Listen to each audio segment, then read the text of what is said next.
ورحمة الله وبركاته. إلى حضرة النبي المصطفى سيدنا محمد صلى الله عليه وسلم وأزواجه وذريته وآل بيته لهم الفاتحة. أعوذ بالله من الشيطان الرجيم. بسم الله الرحمن الرحيم. الحمد لله رب العالمين الرحمن الرحيم مالك يوم الدين إياك نعبد وإياك نستعين اهدنا الصراط المستقيم صراط الذين أنعمت عليهم غير المغضوب عليهم ولا الضالين آمين.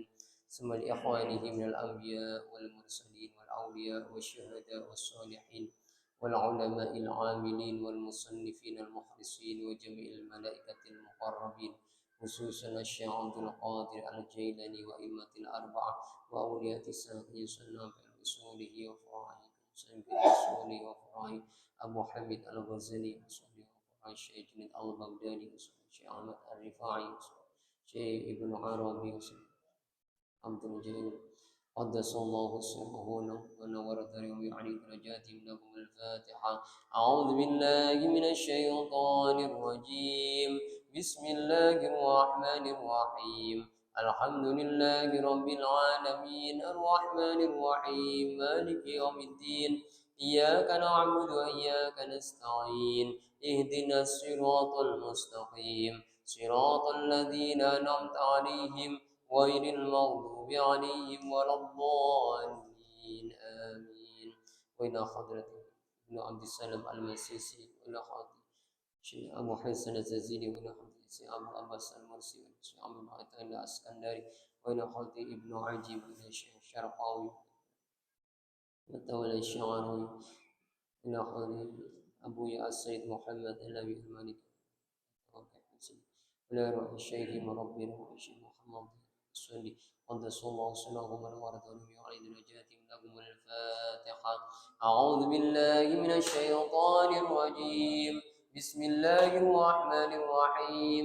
الحمد لله رب العالمين الرحمن الرحيم مالك يوم الدين إياك نعبد وإياك نستعين اهدنا الصراط المستقيم صراط الذين أنعمت عليهم غير المغضوب عليهم ولا الضالين آمين.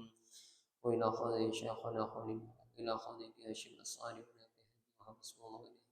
بسم الله سمسوري وإلى حضرته كي الياس رحية ولكي ساحل المنفوذ إلى حضرته الرحمن الرحيم وإلى حضرته كي حجي ميمون الزبير قدس الله سره ونور على درجات. لهم الفاتحة. أعوذ بالله من الشيطان الرجيم. بسم الله الرحمن الرحيم. الحمد لله رب العالمين الرحمن الرحيم مالك يوم الدين إياك نعبد وإياك نستعين اهدنا الصراط المستقيم صراط الذين أنعمت عليهم غير المغضوب عليهم ولا الضالين آمين. يا أرحم الراحمين يا أرحم الراحمين يا أرحم الراحمين فرج على المسلمين يا أرحم الراحمين يا أرحم الراحمين يا أرحم الراحمين فرج على المسلمين يا ربنا يا كريم يا ربنا يا رحيم أنت الجواد الحليم وأنت نعم المعين يا أرحم الراحمين يا أرحم الراحمين يا أرحم الراحمين فرج على المسلمين وليس نرجو سواك فادرك إلهي دراك قبل الفنا والهلاك يعم دنيا ودين يا أرحم الراحمين يا أرحم الراحمين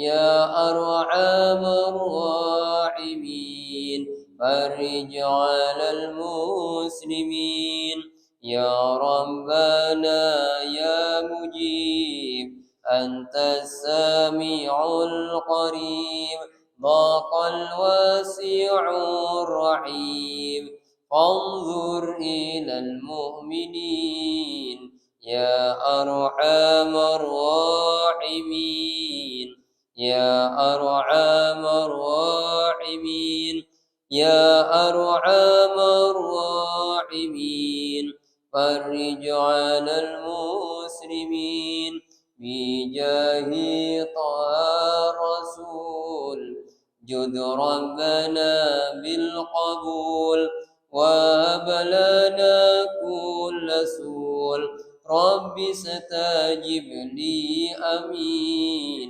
يا أرحم الراحمين يا أرحم الراحمين يا أرحم الراحمين فرج على المسلمين واغفر لكل الذنوب واستر لكل العيوب وكشف لكل الكروب وكفي أذى المؤذين يا أرحم الراحمين يا أرحم الراحمين يا أرحم الراحمين فرج على المسلمين وختم بأحسن ختام إذا دنا الانصرام وحنى حين الحمام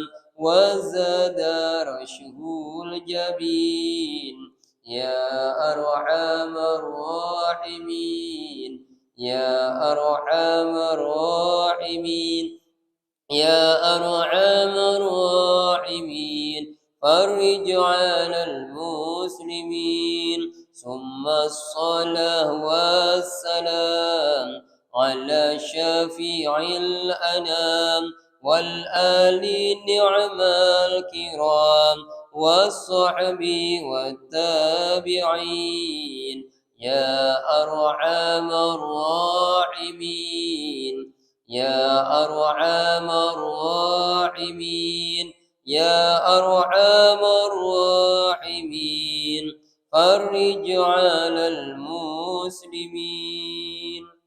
الفاتحة.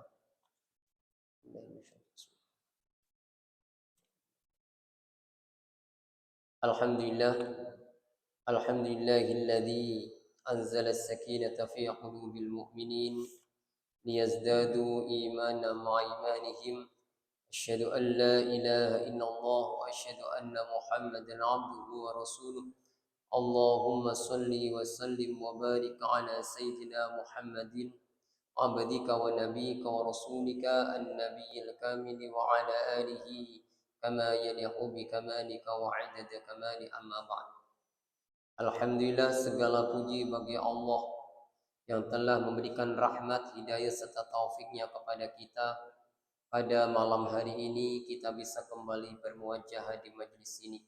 Semoga Allah Subhanahu wa taala senantiasa mengalirkan keberkahan bagi kita semua, diberkahi usianya, diberkahi rizkinya, diberkahi keluarganya, diberkahi ilmunya serta diberkahi ibadahnya. Ala hadhihi niyyah wa kulli niyatin shalihah. Al-Fatihah.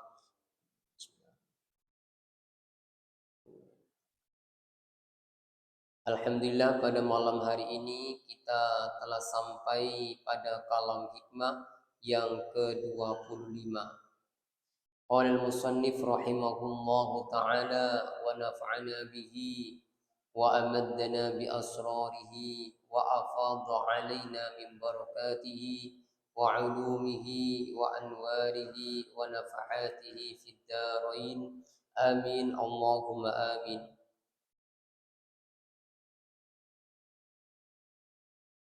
Ya ajiban kaifa yadharul wujud fil adam kaifa yasbutu kaifa yusbitul hadis ma'a man lahu wasiful qidam. Ya ajiban, alangkah wahai yang ajaib, betapa ajaibnya kaifa yudharul wujud, bagaimana yang menampakkan, yang nampak wujud fil adam, yang menampakkan wujud fil adam dalam ketiadaan. Am kaifa yusbitul hadis ma'a man lahu wasful qidam, atau bagaimana menetapkan yang hadis, sesuatu yang baru, menetapkan ma'a bersama man lahu yang baginya wasful qidam, memiliki sifat qidam. Jadi di dalam maqalah atau kalam hikmah ini Syekh Ibnu Athaillah Iskandari menyampaikan keheranannya. Sangat heran sekali bagaimana yang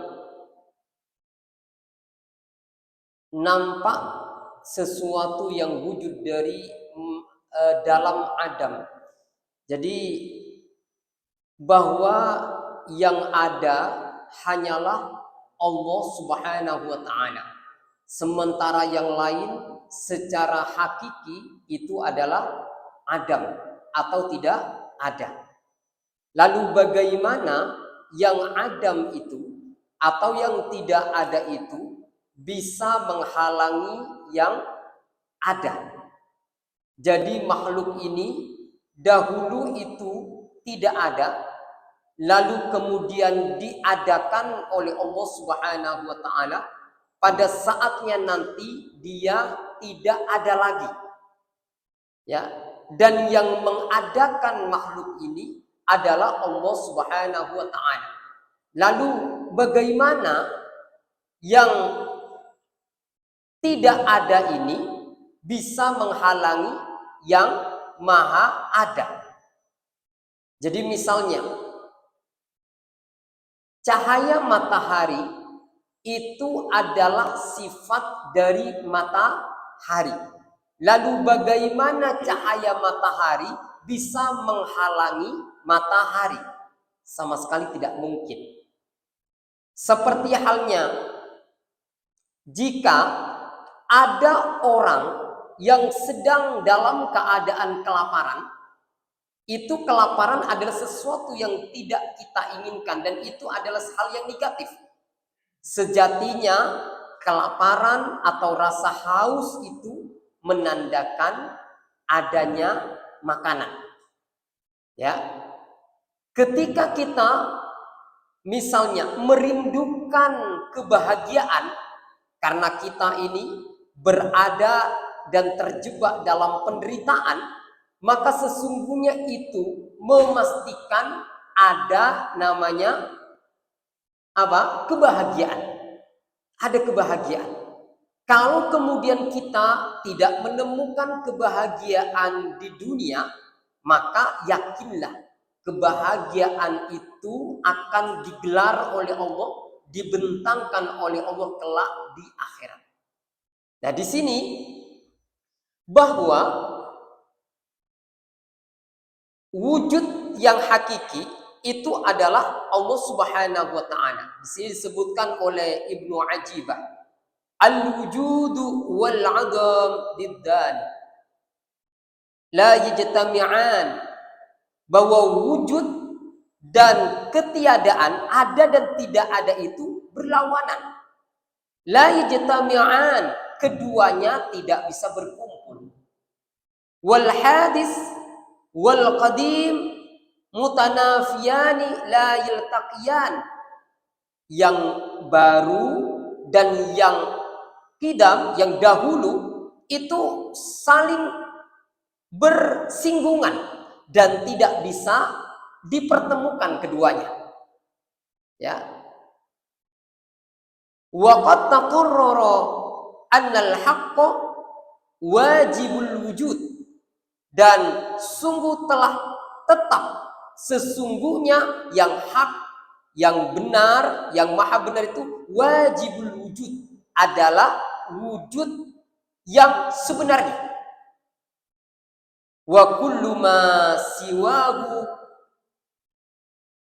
adamu 'ala tahqiq, dan segala sesuatu selain dia itu adalah adam secara hakiki. Jadi artinya apa? Bahwa Allah Subhanahu wa taala adalah wajibul wujud. Wujud yang pasti, yang mutlak. Sementara makhluk ini disebut dengan wujud yang mungkin. Dulu tidak ada, lalu kemudian ada, lalu kemudian nanti tidak ada lagi, dan setelah itu diadakan lagi, diwujudkan lagi oleh Allah Subhanahu wa taala. Sementara Allah ada terus, tidak pernah tidak ada. Ya. Dan di sini sebutkan wa kullu ma siwahu adamun 'ala tahqiq, dan sesungguhnya yang adam itu, yang tidak ada itu memang hakikatnya tidak ada. Meskipun itu secara kasat mata terlihat oleh mata itu ada, sejatinya itu tidak ada. Gitu. Jadi bagaimana ketiadaan bisa menghalangi yang ada? Gitu ya. Bagaimana ketiadaan bisa menghalangi ada? Seperti halnya cahaya itu adalah simbol ada, sementara kegelapan itu simbol ketiadaan. Kegelapan itu tidak bisa menghalangi cahaya. Kenapa demikian? Karena cahaya itu adalah ketiadaan. Ruang yang gelap itu gelap karena tidak ada cahaya. Tetapi ketika cahaya menerobos ruangan itu, maka kegelapan akan hilang seketika itu pula. Itu artinya bahwa gelap itu sebenarnya tidak eksis. Gelap itu tidak eksis. Maka demikian juga hubungan antara hak dan batil. Yang batil itu sebenarnya tidak eksis. Tidak hidup, tidak ada. Yang eksis itu adalah yang hak. Allah Subhanahu wa ta'ala. Misalnya di dalam Al-Quran disebutkan wa qul ja'al haq wa zahaqal batil innal batila kana zahuqa. Ja'al haq, telah datang kebenaran. Jadi kebenaran itu sudah datang sejak dahulu kala dan terus akan eksis. Wa zahaqal batil, dan hancur kebatilan itu. Dan innal batila kana zahuqa, sesungguhnya kebatilan itu kana, sejak dahulu kala kebatilan itu sudah lenyap. Ya, sudah lenyap.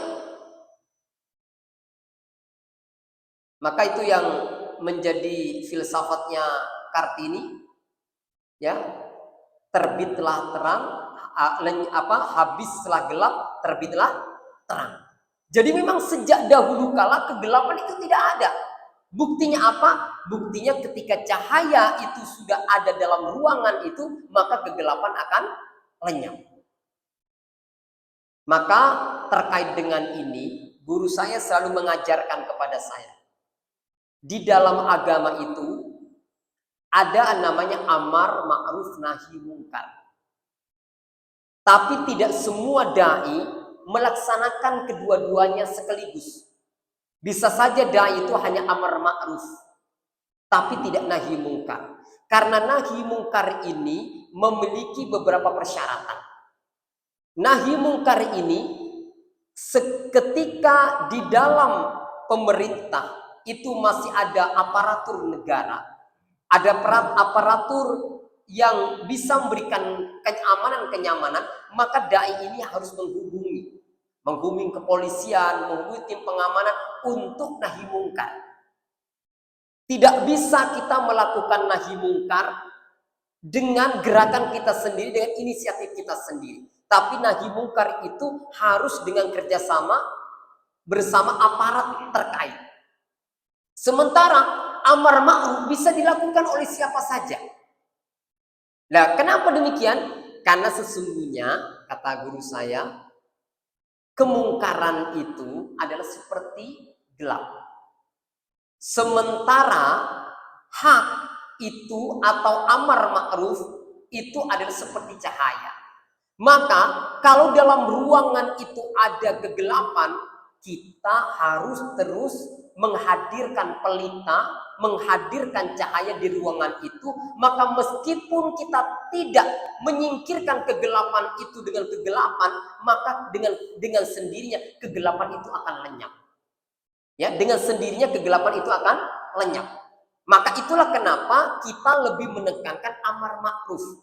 Nahi mungkar itu tadi haruslah kita bekerja sama dengan aparat negara, dengan dengan polisi, dengan keamanan yang ada di sekitar kita, gitu ya. Nah, dari sini kita tahu bahwa tadi yang ada hanyalah Allah, sementara yang lain adalah Adam.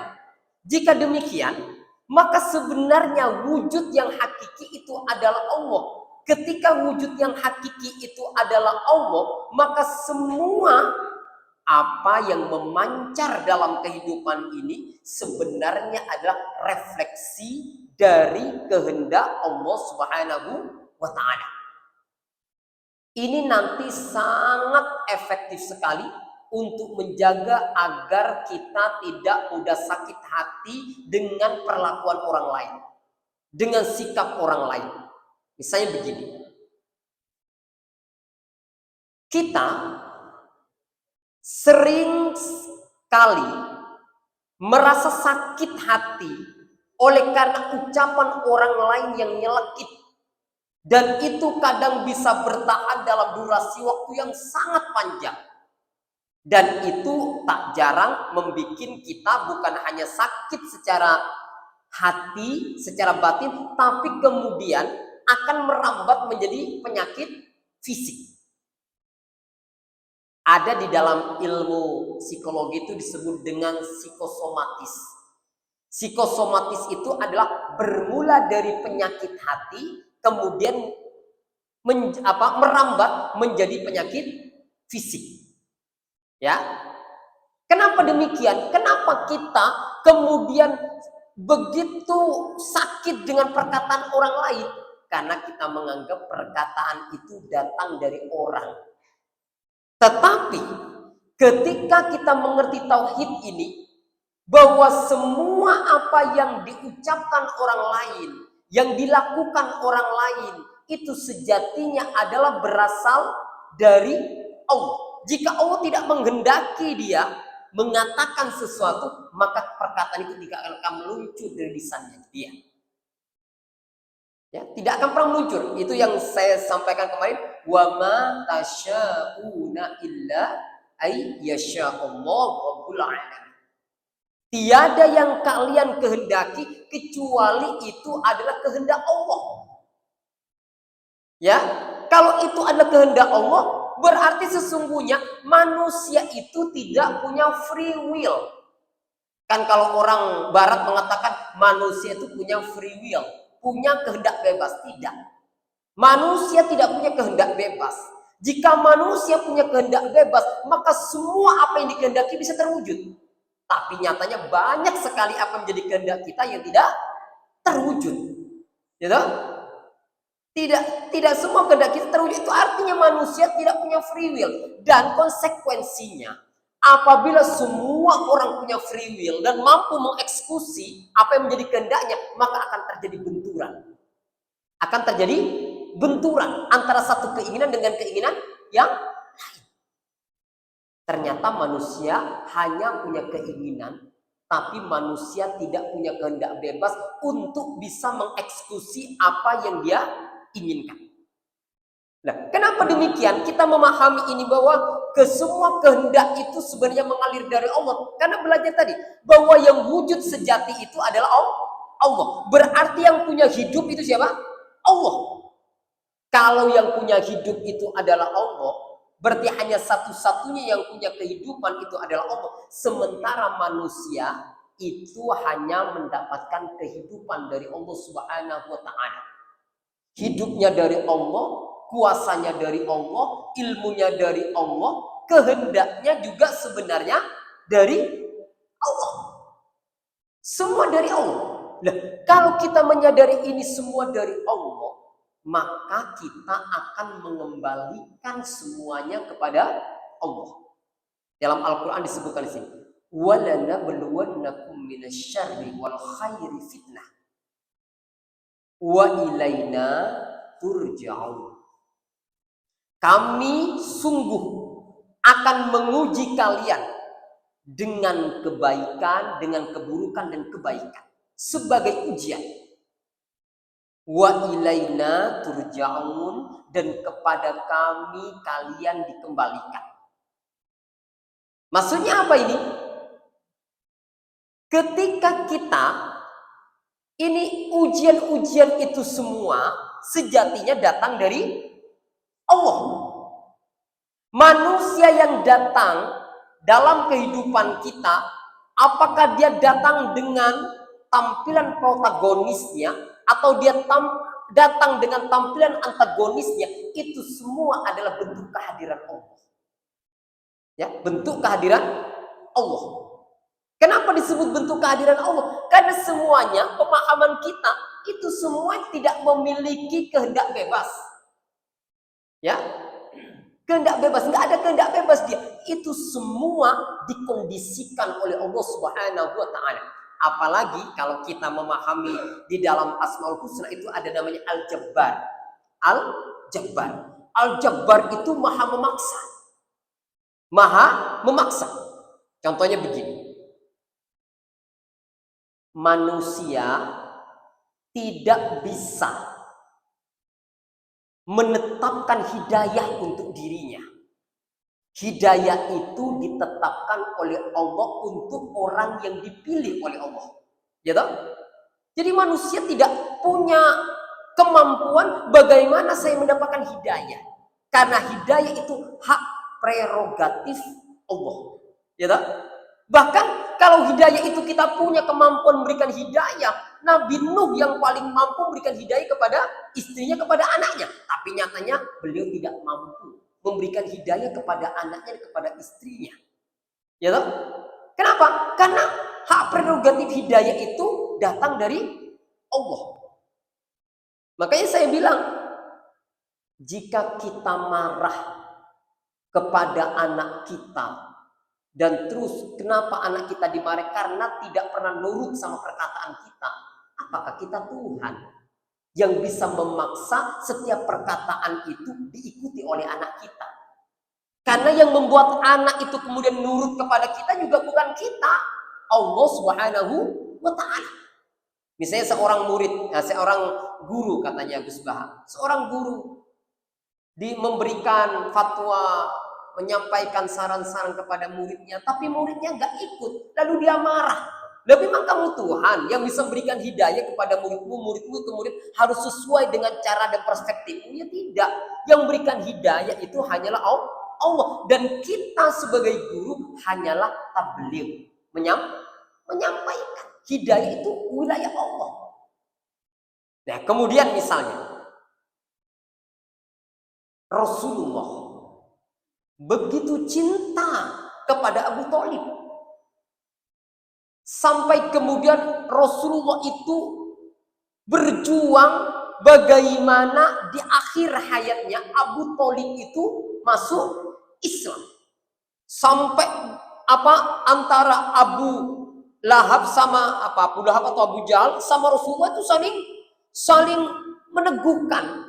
Kamu Tuhanmu Lata Uzza, Tuhanmu adalah Allah. Itu saling berdebat itu pada saat proses kematiannya Abu Thalib. Tetapi Rasulullah tidak punya kuasa untuk memasukkan hidayah ke dalam hati Abu Thalib. Itulah yang disampaikan Rasulullah Al-Quran, innaka la tahdi man ahbabta walakinnallaha yahdi man yasha. Sesungguhnya engkau la tahdi man ahbabta, tidak bisa memberikan hidayah kepada orang yang engkau cintai. Walakinnallaha yahdi man yasha. Akan tetapi Allah yang bisa memberikan hidayah kepada siapa yang dia kehendaki. Nah, dari sini kita akan mampu nih melihat fokusnya kita kepada Allah.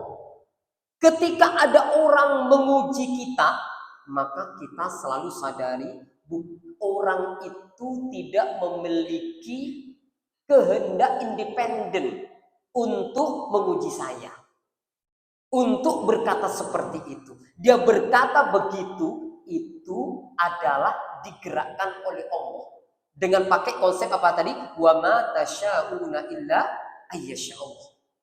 Dan pakai konsep wallahu khalaqakum wa ma ta'malun. Allah yang menciptakan kalian dan apa-apa yang kalian kerjakan. Dan konsep wa ma ramaita idz ramaita walakinallaha rama.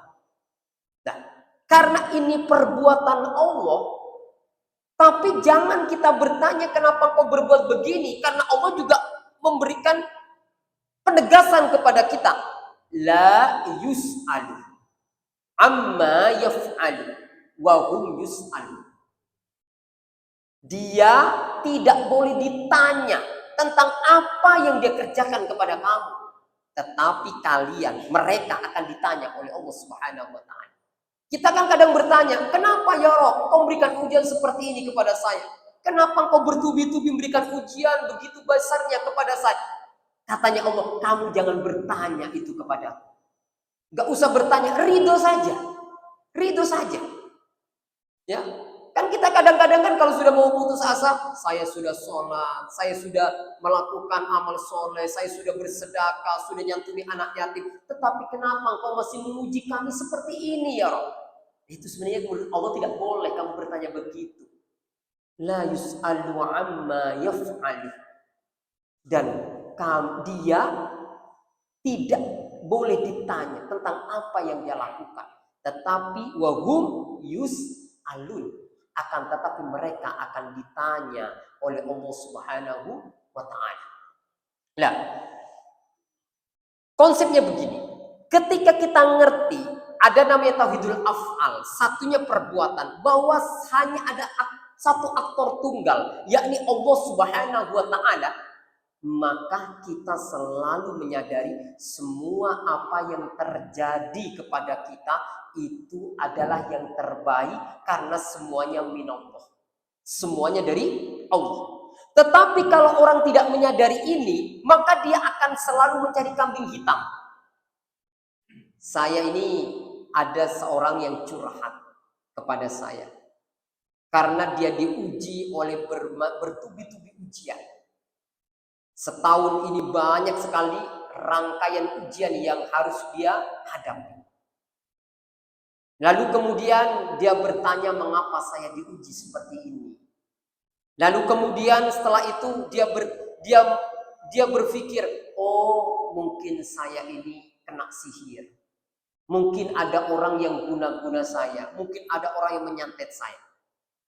Saya bilang, itu bagi orang yang tidak mengenal tauhid bisa bicara begitu. Tapi orang yang sudah kenal tauhid tidak akan pernah menyalahkan orang lain. Semuanya itu minallah. Makanya Nabi Adam itu tauhidnya kuat. Dia tidak menyalahkan Allah. Dia menyalahkan dirinya sendiri. Gitu? Menyalahkan dirinya sendiri, tidak menyalahkan iblis yang jelas-jelas telah menggoda Nabi Adam untuk makan buah khuldi, tidak menyalahkan Sayyidah Hawa, tidak menyalahkan buah khuldi. Bahkan apalagi menyalahkan Allah, tidak. Tetapi dia menyalahkan dirinya sendiri. Ya. Kenapa? Karena dia tahu bahwa sesungguhnya semua perbuatan itu sejatinya dari Allah. Dan setiap yang datang dari Allah itu pasti mengandung kebaikan. Karena Allah Maha Baik. Loh, apa? Ada hukum dialektika di sini. Bahwa ternyata keburukan tidak mungkin kebaikan itu muncul dari keburukan. Kebaikan itu muncul lahir dari kebaikan. Kita nganggap nih bahwa Nabi Adam turun dari surga ke bumi ini adalah keburukan. Tidak. Kita lihat sebuah peristiwa itu buruk, bergantung dampak selanjutnya apa yang terjadi. Ternyata dampaknya adalah sesungguhnya Allah punya agenda besar, inni ja'ilun fil ardi khalifah. Sesungguhnya aku akan menjadikan khalifah di muka bumi. Dan dampaknya kan terjadi kehidupan di bumi ini. Kan Allah menyampaikan wasta'marakum fihim. Dan aku meminta, dan Allah meminta kalian untuk memakmurkan bumi ini. Jadi bumi ini manusia diciptakan dari tanah dan manusia itu diminta oleh Allah untuk memakmurkan bumi ini. Nah, kalau Nabi Adam tidak turun ke bumi, maka tidak ada kemakmuran, agama tidak ada di bumi ini. Ya tak? Jadi apa? Kalau ini baik, maka sesungguhnya tadi yang melahirkan ini juga adalah baik. Jadi dengan demikian seluruh rangkaian perbuatan Allah tidak ada yang tidak baik. Sekarang misalnya kita menemukan orang yang jahat. Jangan pernah kita merendahkan orang jahat.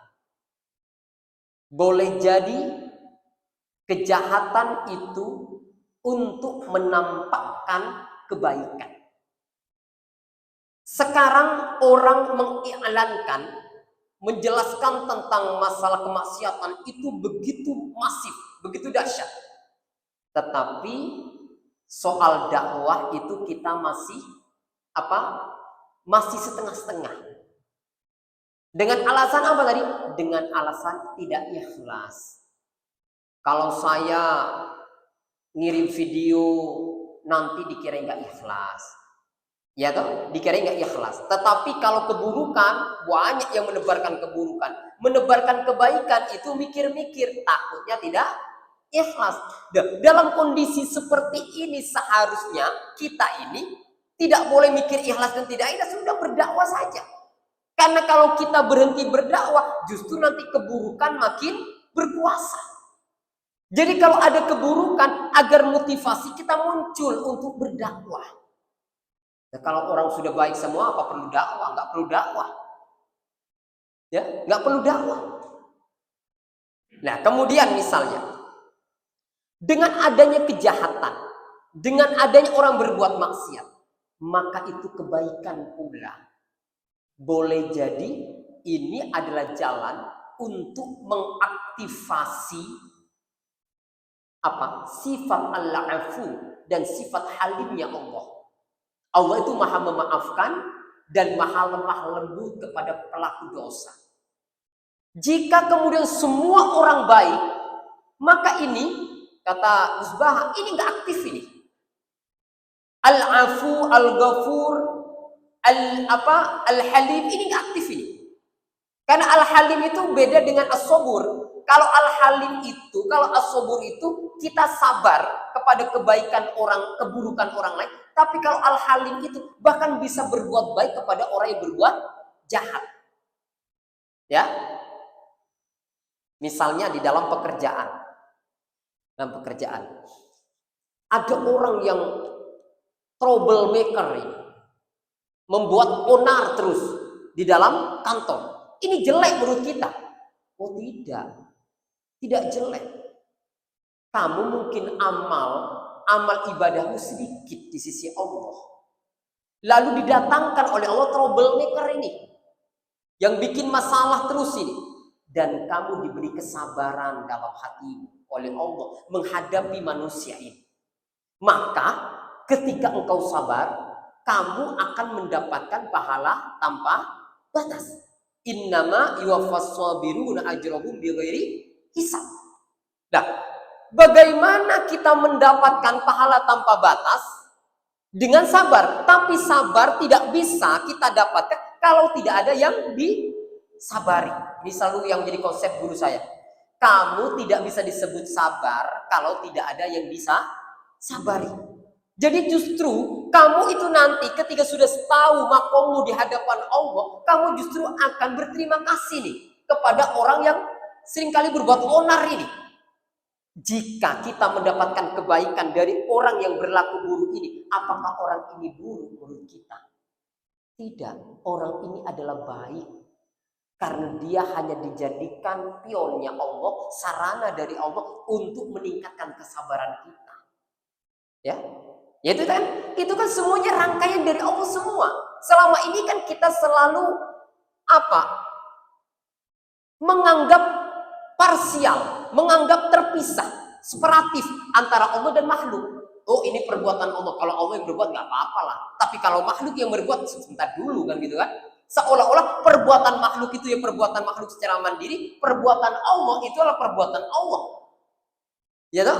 Itulah yang membuat kita kadang-kadang benci dan bisa memelihara kebencian bertahun-tahun kepada orang. Karena menganggap perbuatan orang itu berasal dari orang itu.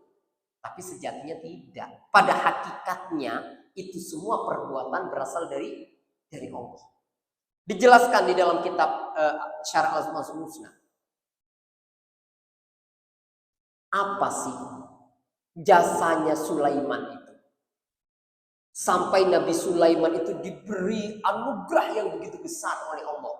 Diberi kerajaan, diberi ilmu hikmah, ya, diberi kekayaan yang melimpah. Apa sih jasanya dia? Kok kemudian dia dijadikan nabi dengan segala kemegahan yang dimilikinya? Lalu apa kesalahan Abu Lahab? Kesalahan Abu Lahab itu apa? Kok kemudian Allah menetapkan dia sebagai orang yang kafir, padahal dekat posisi secara nasab dengan Rasulullah? Apa? Soalnya kan kalau kita melihat Rasulullah nggak enak kan, kalau Allah nggak enak pada Rasulullah kan nggak enak kalau nanti orang-orang di sekitar Rasulullah itu kok ya nggak beriman kepada Allah, nggak enak, udah saya beri hidayah saja. Ini tuh kan begitu. Tapi apa? Itu kan hak prerogatif Allah. Dan itu berarti semua secara hakikat itu bukan kehendaknya dia. Bahkan guru saya mengatakan gini. Nah, tahu kamu enggak?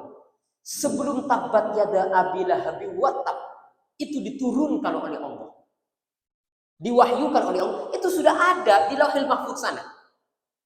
Sudah ada di Lauhil Mahfuz, sudah ada di sana. Jadi hanya diturunkan saja. Jadi sebelum Abu Lahab itu